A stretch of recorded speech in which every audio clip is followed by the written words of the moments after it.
हंसी उड़ाने से पहले खुद पर हंसो और सोचो कि तुमने क्या किया जो इस आश्रम तक आप पहुंची।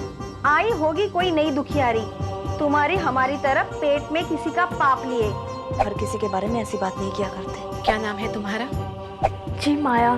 लिखो, पेट में पल रहे बच्चे के बाप का नाम और तुम्हारा उससे क्या संबंध है। बच्चे के बाप का नाम मनस्वी शर्मा।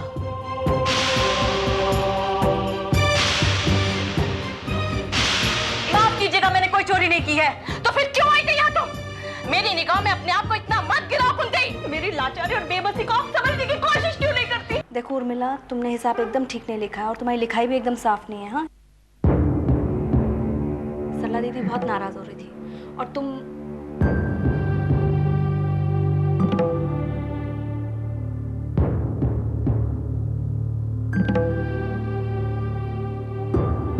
मैं बाकी का कल समझा दूंगी। ओके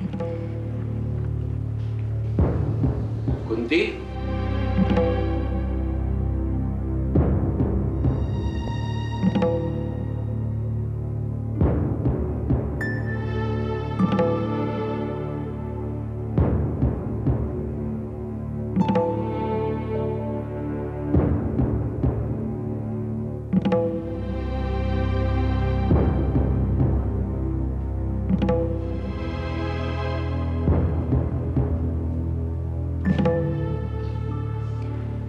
जी, मैंने आपको देखा नहीं। देखा नहीं कि देखकर अनदेखा कर दिया। देखो कुंती, तुमने मुझे समझने में बहुत बड़ी गलती की है। नहीं, ऐसी कोई बात नहीं है। तो फिर मेरी बात का जवाब क्यों नहीं दिया? ऑफिस में दोबारा क्यों नहीं आई? वो मैं आश्रम के काम से मुझे फुर्सत नहीं मिली। देखो कुंती, मैं तुम्हें हमेशा के लिए यहां से मुक्ति दिला सकता हूं अगर तुम हाँ कहो। देखो, मेरी ऑफिस में तुम्हें काम भी ज्यादा नहीं करना पड़ेगा। काम कम आराम ज्यादा, बस यही फिलोसॉफी है मेरी, समझिए। तो अब मैं क्या उम्मीद करूं? कब आ रही हो तुम? देखो, तुम्हारे अंदर जो चुस्ती फुर्ती है ना, ये मुझे पसंद है। हाँ?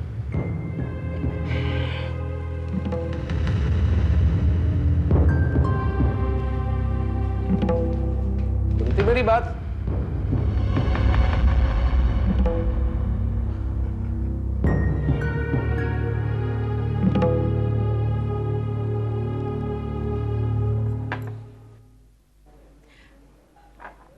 लीजिए, चाय पीजिए।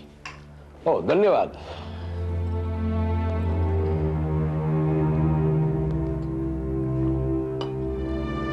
सरला जी, ये कुंती कुछ जिद्दी स्वभाव की लगती है। आपका क्या मानना है?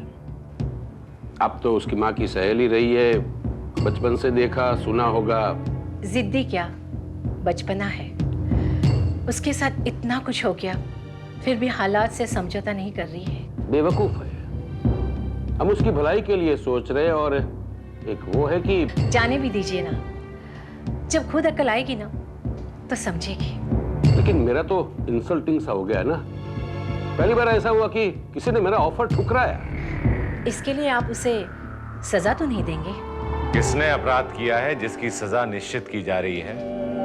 आइए आइए स्वामी जी, आइए, बैठिए।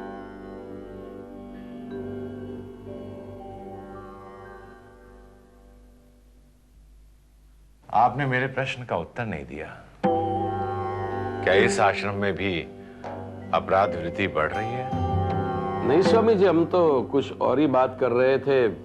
जिस आश्रम को आपका मार्गदर्शन प्राप्त हुआ हो, उसमें किसी भी तरह का अपराध पैदा कैसे हो सकता है? क्यों सरला जी? बिल्कुल सही कहा आपने। स्वामी जी के आश्रम में आने से आश्रम पर एक प्रभाव पड़ता है। स्वामी जी, आशीष, मैं बाहर आपकी प्रतीक्षा करता हूँ। क्यों? सूरजमल जी के सामने रहने में किसी तरह का कोई संकोच है क्या? नहीं स्वामी जी, सूरजमल जी तो हमारे मालिक हैं, उनका स्नेह प्राप्त है। बस यूं ही आश्रम घूमने की इच्छा है। जैसी तुम्हारी इच्छा। अच्छा हुआ स्वामी जी, आप आज यहाँ मिल गए। हम आश्रम को बढ़ाना चाहते क्योंकि ये जगह भी सफिशिएंट नहीं रही। जितने साधन बढ़ाओगे उतनी ही संख्या भी बढ़ेगी। दायित्व का दायरा बढ़ाना सहज है, लेकिन उसे निभाना उतना ही कठिन। आपकी बात सही है, लेकिन यहाँ आने वाली लड़कियों और औरतों को जगह की कमी की वजह से वापस तो नहीं भेजा जा सकता। इस आश्रम में मिलने वाले आश्रय को इतना आसान मत बनने दीजिए कि हर कोई मुंह उठाकर इस मार्ग पर चल पड़े। स्वामी जी, जब सोसाइटी में आए दिन ऐसी घटना हो रही है तो हम क्या करें? रोजाना कोई ना कोई लड़की प्रेग्नेंट हेल्पलेस होकर यहाँ आ रही है। हम समाज में होने वाली ऐसी घटनाओं को तो नहीं रोक सकते, लेकिन किसी को तो प्रयास करना होगा, वरना इस समाज को रसातल में जाते देर नहीं लगेगी। ठुकराई हुई औरतों को सहारा देना बहुत बड़ा कार्य है, किंतु इस आश्रम को ऐसी जागरूकता भी पैदा करनी होगी कि ऐसी गतिविधियों पर रोकथाम हो सके। स्वामी जी, आपके लिए कुछ मंगाऊं? नहीं, ये हिम्मत कहां रह गया? पार्वती, पार्वती जी, जरा हिम्मत को अंदर भेज दो।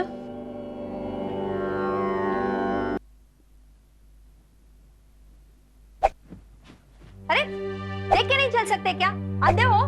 माफ कीजिएगा, अंधा तो नहीं हूं, पर आंखें तो आपके पास भी हैं। क्या मतलब? मतलब देख के तो आप भी चल सकते थे।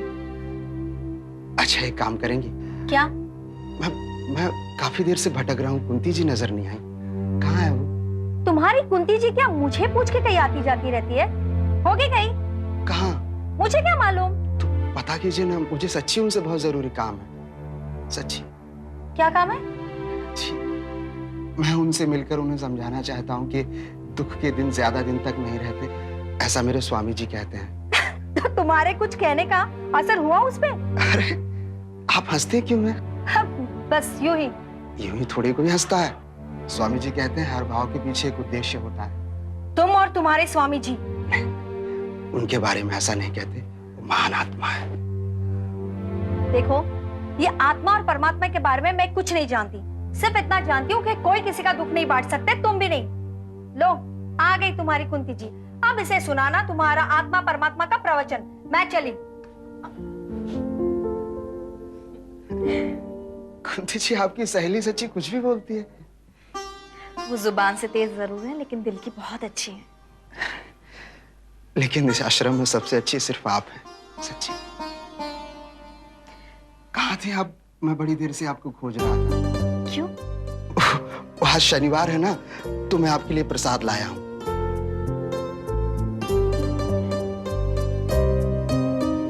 देखिएगा, बहुत जल्दी परिणाम निकलेगा। मैंने तो आपके लिए व्रत भी रखना शुरू कर दिया। हिम्मत, तुम मेरे लिए इतना सब कुछ क्यों कर रहे हो?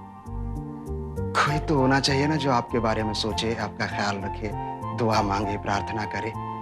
अब मेरा ख्याल स्वामी जी रखते हैं, तो मैंने सोचा कि मैं आपका ख्याल रखूं। तुम बहुत अच्छे हो हिम्मत। सच्ची? सच्ची। लेकिन मेरे भैया भाभी तो मुझे बहुत बुरा मानते हैं। अब तक डांटते पीटते रहते हैं, तभी तो मैं उनके पास नहीं जाता। तो फिर तुम कहाँ रहते हो?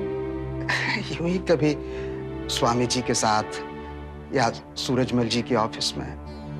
जब से माताजी पिताजी गुजरे, यूं ही भटकता रहता हूं, बस कोई घर नहीं। हिम्मत जी, आपको स्वामी जी बुला रहे हैं। अच्छा कुंती जी, मैं चलता हूँ, अपना ख्याल रखिएगा। आपकी सहेली है ना, बड़ी सच्ची बात कह रही थी कि कोई किसी का दुख नहीं बांट सकता। मुझे उसकी बात बहुत सच्ची लगी, इसलिए अपना ख्याल रखिएगा। अच्छा, मैं चलता हूँ।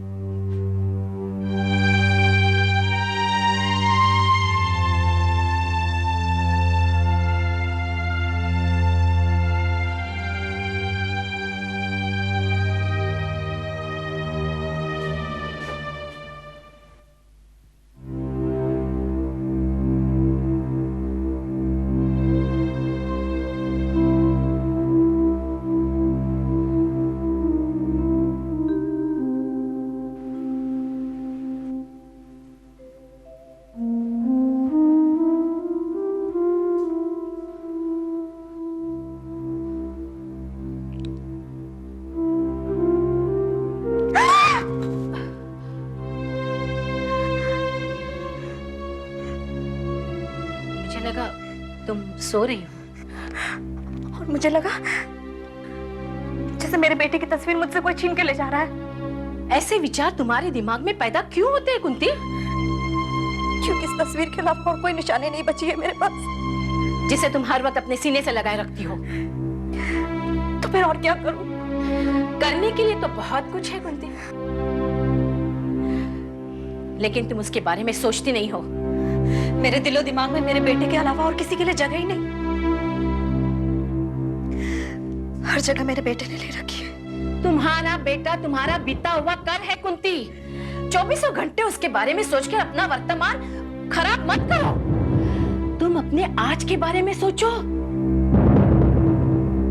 मेरा बीता हुआ कल, मेरा वर्तमान, मेरा भविष्य, सब कुछ मेरा बेटा है। मेरी जिंदगी मेरे बेटे के नाम पर शुरू होती है और उसी के नाम पर खत्म भी हो जाती है। जिंदगी किसी एक नाम पर खत्म नहीं होती। जिंदगी में और भी रिश्ते मायने रखते हैं। कौन सा रिश्ता? बाकी सब रिश्ते खत्म हो चुके हैं मेरे लिए। अपनी ये जिद छोड़ दो कुंती। मैं फिर कह रही हूँ, हिम्मत के बारे में सोचो। अपनी मुश्किलों को आसान कर लो, वरना ये मौका भी निकल जाएगा। आज स्वामी जी भी पूछ रहे थे, कह रहे थे कि आजकल उनका शिष्य इतना आश्रम जाने के लिए उतावला क्यों है? आखिर बात क्या है? कितनी अजीब बात है ना। मैं यहाँ अपने बेटे के लिए तड़पती हूँ और आप मेरे लिए पति ढूंढने में लगी हैं। आप अगर ऐसा सोचती कि ऐसा करने से आप मेरा ध्यान मेरे बेटे से हटा सकती है तो ये आपकी भूल है। आप कुछ भी कीजिए, कैसे भी हालात पैदा कीजिए, लेकिन मैं अपने बेटे को नहीं भुला सकती।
तुमने मेरे गले में फरेब का फंदा डाला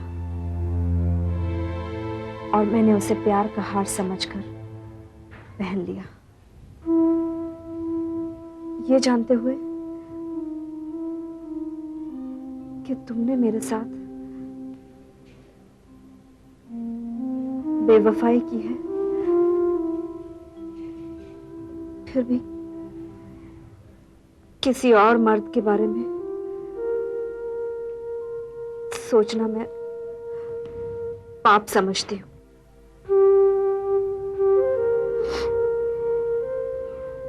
शायद इसीलिए जब हिम्मत का नाम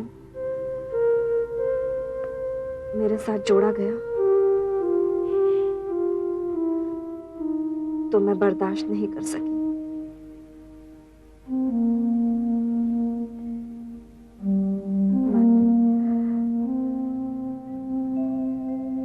आज भी मैं तुम्हें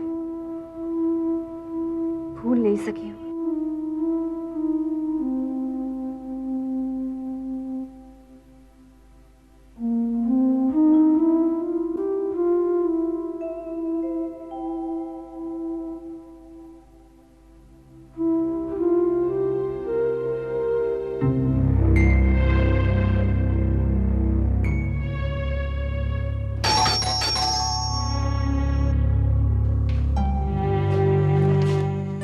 कितनी देर लगा दी? मैं कब से इंतजार कर रही हूँ। अरे कुंती, मैं जैसे ही क्लिनिक से निकलने को हुआ तो एक पेशेंट आ गया, अब उसे देखना पड़ा। डॉक्टर साहब भी तो नहीं थे वहाँ पे क्लिनिक पे। तुम्हारे लिए तुम्हारे पेशेंट ज्यादा इंपॉर्टेंट हो गए हैं मुझसे। कुंती, ऐसी बातें क्यों करती हो तुम जानती हो ना तुम्हारे बाबूजी को, जरा जरा सी बात पे चीखने चिल्लाने लगते हैं। तुम बाबूजी बाबूजी से ऐसे डरने लगोगे तो कैसे होगा? हमारे प्यार का भविष्य क्या होगा? कुंती, तुम भविष्य की चिंता अभी से क्यों कर रही हो? देखो, वर्तमान हमारा है, भविष्य भी हमारा ही होगा। मुझे बहुत डर लगता है। जिस तरह से हम ये चोरी छुपे मिलते हैं ना, इससे मेरे मन में एक अजीब सी भावना पैदा हो रही है। मैं बाबूजी से नजरें नहीं मिला पाती हूँ। मुझे ऐसा लगता है जैसे मैंने कोई बहुत बड़ा गुनाह कर दिया है। देखो, तुम ये सब बातें अपने दिमाग से निकाल दो। तुमने कोई गुनाह नहीं किया है। दुनिया वालों की नजरों से प्यार को बचा कर रखना पड़ता है कुंती, वरना प्यार को नजर लग जाती है कुंती। बातें बनाना कोई तुमसे सीखे। इसका मतलब तुमको मुझ पर या फिर अपने प्यार पर भरोसा नहीं? नहीं माना, एक तुम्हारा प्यार ही तो है जिसके भरोसे मैं जी रही हूँ। लेकिन फिर भी हमारे प्यार की कोई मंजिल तो होनी चाहिए ना। प्यार तो अपने आप में एक मंजिल है। मन मुझे बहुत डर लगता है हमारा आगे क्या होगा। तुम्हें पता है, आदमी जब अकेला होता है ना, बिल्कुल अकेला, तब उसे अपने अकेलेपन का एहसास नहीं होता। लेकिन जब वो जिसे उसने अपनी जिंदगी सौंप दी हो वही उसके पास ना हो तो बहुत डर लगता है। तुम क्यों डर रही हो? मैं तुमसे दूर थोड़ी हूँ, तुम मेरे पास ही हो ना। और फिर मैं दिन रात तुम्हारे बारे में तो सोचता रहता हूँ। बस दिन रात मेरे बारे में सोचते रहना, और तुम्हारी नाक के नीचे से मुझे कोई और ब्याह के लेकर आएगा। ऐसे नहीं ले जाने दूंगा किसी को मैं। देखना, हमारा प्यार ही है जो हम दोनों को शादी के मंडप तक खींच कर लेकर जाएगा। देखना। और फिर अभी मुझे थोड़ा सा अपने काम को जमाना है कुंती। बाबूजी के बहुत एहसान है मुझ पे। आदमी को अपने बारे में सोचना चाहिए।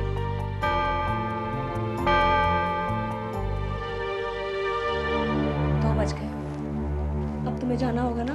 नहीं, आज मैं जल्दी में नहीं हूँ। बाबूजी पेशेंट देखने गए हैं, 4 बजे तक आएंगे। आज बहुत समय है मेरे पास। सच?